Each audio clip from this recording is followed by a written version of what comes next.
Bonjour, ici Marie-Josée, Studio Planète Silhouette. Bienvenue sur ma chaîne YouTube. Je suis ravie de vous accueillir pour cette 4e capsule de la série policière Silhouette Studio où on découvre les polices d'écriture. Aujourd'hui, on va voir les glyphes. Qu'est-ce que c'est? Que sont les glyphes? Comment les travailler également? Parce qu'il y a toutes sortes d'astuces. On peut les avoir en forme police, on peut les avoir aussi en format PNG, SVG. Eh bien, on va tout découvrir ça dans ce tuto. Sans plus tarder, le générique.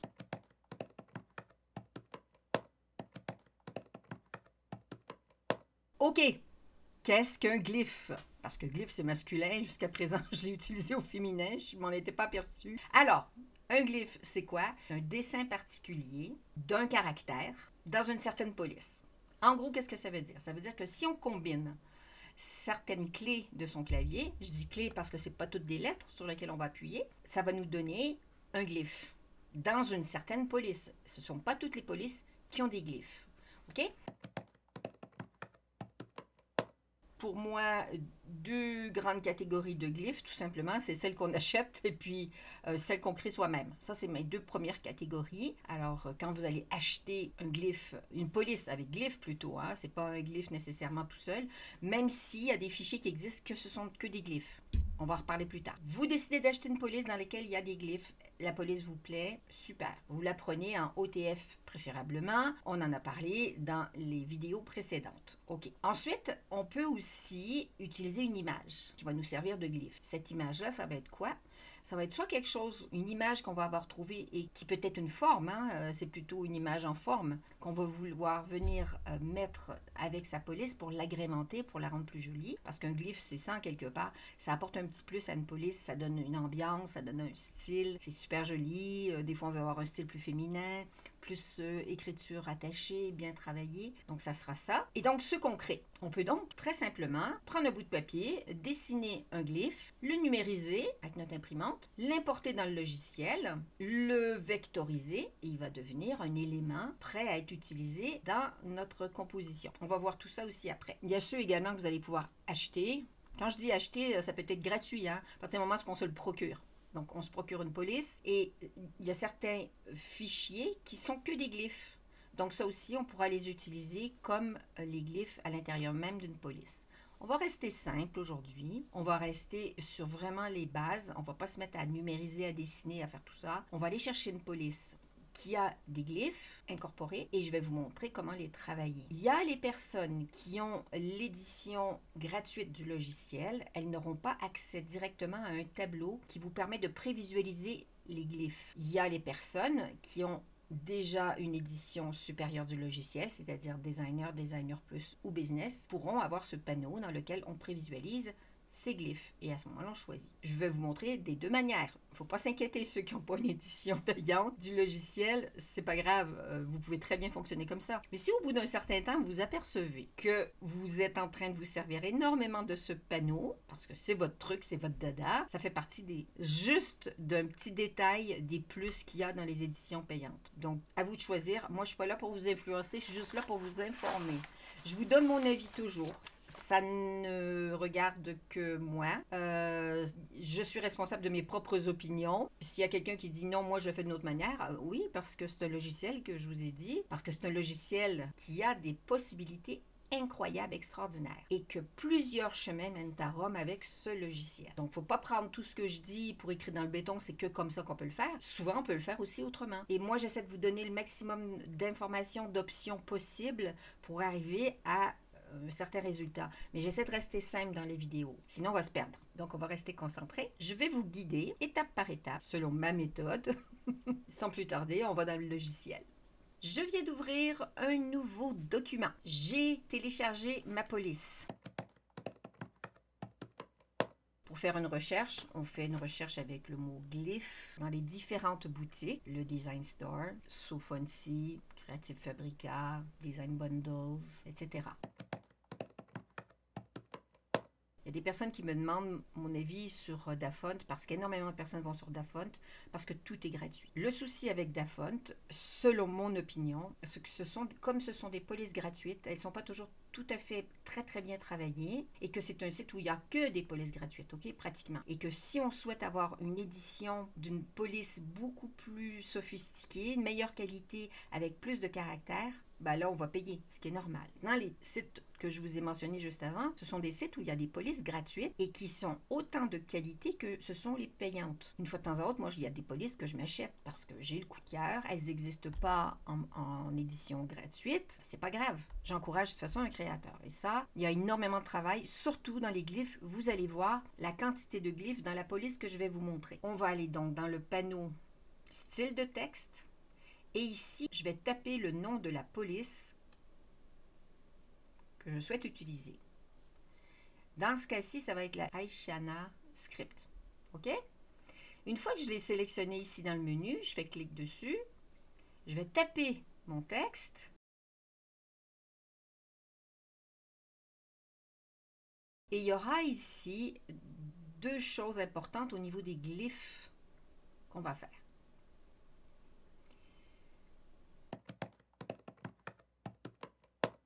Édition supérieure. On a un onglet ici, G pour glyphes. J'ai le nom de la police qui apparaît ici, d'accord? Il y a tous les glyphes qui existent dans cette police. Ça commence déjà par l'écriture normale. Et plus on descend, plus on commence à tomber dans des glyphes. OK? Et ça serait à partir d'ici. Dans le cas de A, tréma, A, accent grave, c'est une police qui est géniale parce qu'elle a justement les accents. Ce qui n'est pas un problème quand même quand il n'y en a pas parce qu'on peut les créer soi-même. Et on continue à descendre et on commence à voir des glyphes. Et moi, ce que j'aimerais trouver, c'est un S et un E avec une jolie finition. OK? On peut avoir en plein milieu quelque chose aussi qui nous plaise. Hein? Souvent, c'est plus joli quand on conserve des minuscules au début du mot. Vous allez voir ce que je veux dire. Je vais trouver un S que je vois ici qui me plaît bien. D'accord? Donc, je vais cliquer sur ma police. Je me fais ma copie de sécurité si j'ai besoin de refaire des changements. Parce que là, on va passer en mode où changer les lettres. Hein? Et on va commencer à jouer là-dessus. Donc, si je veux essayer le S, celui-ci, qui est très joli, j'ai un glyphe. C'est cette ornementation qui existe sur la police. Là, on voit qu'il n'y a pas de chevauchement. On va y remédier juste après. Je vais aller chercher un E. Alors, dans la même série, le E, donc ça, c'est dans le mauvais sens. Il faut le prendre le E avec le glyphe à droite. Et le voilà. Donc là, j'ai mes glyphes à droite et à gauche. Il existe également dans certains glyphes. Encore là, ce n'est pas tous les glyphes qui existent. C'est toute une histoire de l'artiste. Vous voyez, on peut même trouver, il y a un agrandissement, des glyphes de tous les genres sur celui-là. C'est vraiment une très belle police. Et il existe également quelque chose de plus joli que de mettre ces deux T. J'enlèverai. Et je vais rajouter 2 T dont la barre est commune, ce qui est plus joli. Sauf que cet artiste-là ne l'a pas fait. Il a mis un petit I après. Pas grave. Je le prends, c'est ce qu'il y a de plus proche. OK? Il y a le I. On va aller l'enlever après. Alors, j'ai ma police qui me plaît. Qu'est-ce que je vais faire? Je vais me faire une copie. Encore ma petite copie de sécurité. Comme ça, je suis toutes mes étapes. S'il y a un endroit dans mes étapes que je souhaite changer, je peux le faire. Donc, je vais quand même continuer à vous montrer qu'il y a aussi, regardez, des glyphes super chouettes. Et même que mon E, je vais le changer. Est-ce qu'il va rentrer avec la barre du T? Pas sûr. Je ferai peut-être à ce moment-là mon S. Je vais changer mon S et je vais lui mettre ce S. Vous voyez? Hop! On va prendre l'ensemble de la boîte de texte. On va se la mettre ici, ça, on va le déplacer. Je vais ramener mon texte. Et là, je me dis, youpi, c'est bon. Je m'arrête là. Le S, en plus de ça, il chevauche. Donc, super. Le E ici, chevauche pas assez, à mon goût. Donc, il faudra un peu le ramener, puis il faudra enlever le I. Qu'est-ce que je vais faire? Je vais utiliser mon couteau pour enlever le i. Couteau. Et je coupe. Ça veut dire que si je retourne à mon pointeur, le i est parti et son point aussi. Donc ça, je peux les supprimer. Le E, du coup, a été détaché. Je vais venir le coller pour qu'il y ait un chevauchement avec mon T. D'accord? Donc, tout chevauche. C'est tout bon. Je prends tout. Et maintenant, je peux souder. Tout est parfait. Je vais créer un tracé composite. Pourquoi? Parce que si je groupe, je ne pourrai pas faire d'édition de points. Donc, je vais créer un tracé composite. Mon ensemble ne fait que 1. Je vais faire mon clic droit. Je vais éditer mes points. Et je vais les simplifier. Voilà. Donc, tout est plus propre. J'ai ma police complète. Magnifique. Et là, je peux encore la redimensionner. Et là, j'ai utilisé mes glyphes intégrés qui sont visibles à partir du logiciel. D'accord? Je vais reprendre ma boîte de texte que j'aimais bien ici. Là. Il faut que je parte de zéro pour les personnes qui n'ont pas d'édition supérieure du logiciel. Ce qu'il faut faire, c'est aller dans la barre de recherche de Windows et de taper table des caractères. On l'ouvre. Table des caractères est ici. D'accord? Le problème, c'est que ça ne s'agrandit pas, cette boîte-là. Donc, si vous avez un petit écran, c'est pas évident. On peut, à ce moment-là, se copier plein de glyphes qui nous plaisent. Et puis après, faire le tri dans Silhouette. Je vais aller chercher ma police. Voilà, script. Je sélectionne la police ici. Ici, il faut que je m'assure que je sois en Unicode. Je vais trier par rangée Unicode. D'accord? Caractère à usage privé. Et là, tout apparaît. Vous voyez, on les voit tous les petits symboles. Quand je clique dessus, j'ai un petit aperçu, un peu plus grand, mais donc je peux me promener et aller chercher mes lettres. Je vais aller chercher mon E. Par exemple, le TT il est ici, alors je vais le prendre et je vais le sélectionner. Je vais continuer à regarder et je vais aller chercher. On va faire différent, on va en faire un autre. Ça, c'est les E qu'on a pris tout à l'heure. Je vais aller chercher également. Ah, il est là, je ne l'avais pas vu. On va prendre lui, on n'aura pas besoin de couper. Je le sélectionne. L'autre, je peux l'enlever. Voilà. On va aller chercher un E qui soit différent.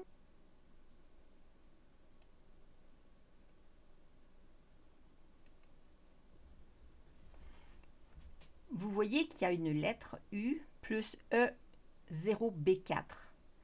Ça, c'est le code. Et c'est ce qui permet à partir du clavier d'aller le chercher. J'ai donc mes T. J'ai mon E, il me reste mon S, mais en début de ligne. Il faut que ça soit inversé comme ici. Le S.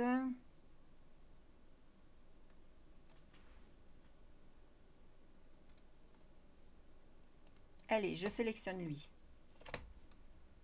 On va réduire sa fenêtre. Je vais donc prendre tous les caractères à copier. Copier. Je viens dans le logiciel, je vais me mettre dans ma boîte de texte et je vais coller ce que j'ai voulu apporter. Donc, on a quoi? On a le TT et le E et le S. Je vais couper le E et je vais venir remplacer celui-ci.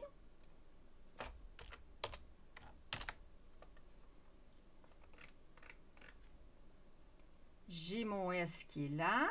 Lui, il reste là. C'est mon T ici qu'il faut que je prenne. Et que je vienne remplacer ces deux-là. Donc, le mieux, c'est... Alors, pour le positionnement, c'est pas évident. Le mieux, c'est de se mettre au bout puis de compter. Donc là, j'ai le E. J'enlève les T et je colle mes T. J'ai mon S, mon I, etc. OK.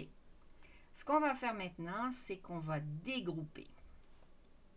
Parce qu'il va falloir bouger des lettres ou les agrandir. Je me fais une copie de mon ensemble que je mets de côté. Et là, je vais cliquer là-dessus et je vais faire dégrouper.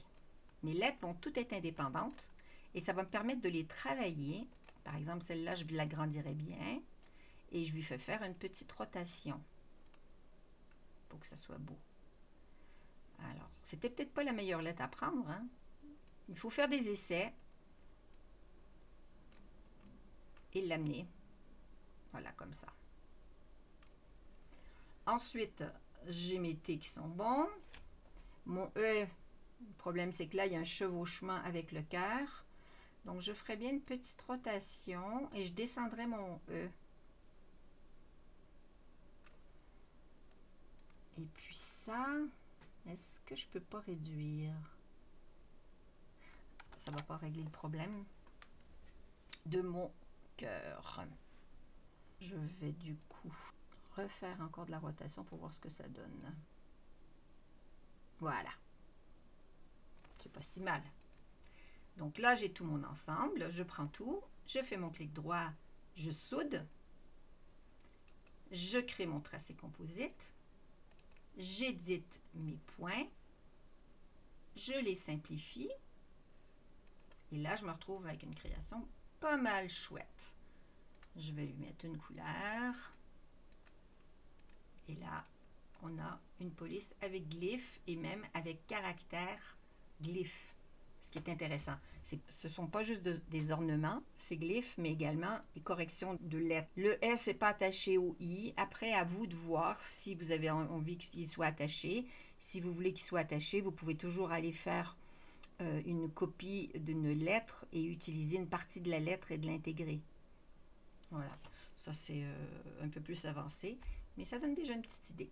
Voilà, donc ça, on a vu police avec glyphes avec le logiciel édition supérieure. On a vu comment aller chercher nos glyphes avec la table des caractères de Windows. Pour Mac, vous allez dans Page et c'est là où vous avez accès à votre table des caractères à la Windows. Voilà. Et vous pourrez faire du coup la même chose. Personnellement, je préfère quand même celle d'en haut. Quoique le T m'aurait peut-être plu plus sur celle-là. Parce que j'aime bien qu'il soit attaché ici. Mais c'est pas si mal aussi. Voilà. Ça fait très écriture manuelle, très artistique, très joli. On va voir maintenant comment utiliser cette fonction de glyphe dans laquelle il y a par exemple des petits caractères indépendants. On va faire une petite composition. Je viens d'ouvrir un nouveau document. Là, je vais vous montrer une petite variante. Si je veux écrire, par exemple, silhouette caméo prêt, on a plusieurs choses ici. Donc, comme tout à l'heure, les deux T qui sont ensemble, c'est pas top. Là, je suis avec une police qui ne me convient pas. Très mignon. Les T, ils sont pas si mal finalement à voir quand on les aura soudés. Je vais maintenant aller dans les glyphes et je vais aller voir. Moi, il y a quelque chose qui m'intéresse, c'est ça ici, ou bien ça. Donc, dans mon espace ici entre les deux, je vais enlever l'espace et je vais coller ça. OK? Je vais faire la même chose ici. J'enlève l'espace et je remets un petit cœur. Donc, j'ai mes trois mots qui sont ensemble. Je vais aller me promener un petit peu dans cette police et je veux aller voir s'il n'y a pas des petites choses qui soient chouettes. Mais on va descendre et on va aller voir s'il y a d'autres options. Et j'ai des petits cœurs que je peux mettre au bout et en début. Je vais mettre ce petit cœur là au début et là je vais mettre le petit cœur de fin. Je descends s'il n'y en a pas d'autres et je vais voir s'il y a les deux T éventuellement mariés ensemble. Non. OK. C'est une police qui n'est pas si mal après tout. Et ce que je vais faire, je vais tout prendre maintenant. Je vais tout sélectionner et je vais souder. Et là, j'ai mon ensemble. Créer, tracé composite. Je vais éditer mes points et je vais les simplifier. Pour mes 2 T, je peux toujours aller voir. Non, ils ont été super bien, vous allez voir, soudés, où j'ai pas de découpe au milieu. Je vous promène comme ça. Donc, et ça, c'est facile à cheniller, hein? Très, très bien. C'est une police qui est très bien pour ça. Très décorative, comme on aime. Voilà. Super. Même procédure pour les personnes n'ayant pas une édition supérieure, ce sera tout simplement d'aller dans votre table des caractères ou dans Page pour Mac et d'aller chercher vos caractères. Dans ces polices avec glyphes, vous verrez qu'il y en a certaines qui ont des dingbats et autres petites décorations. Je vous réserve ça pour le prochain épisode de cette série policière.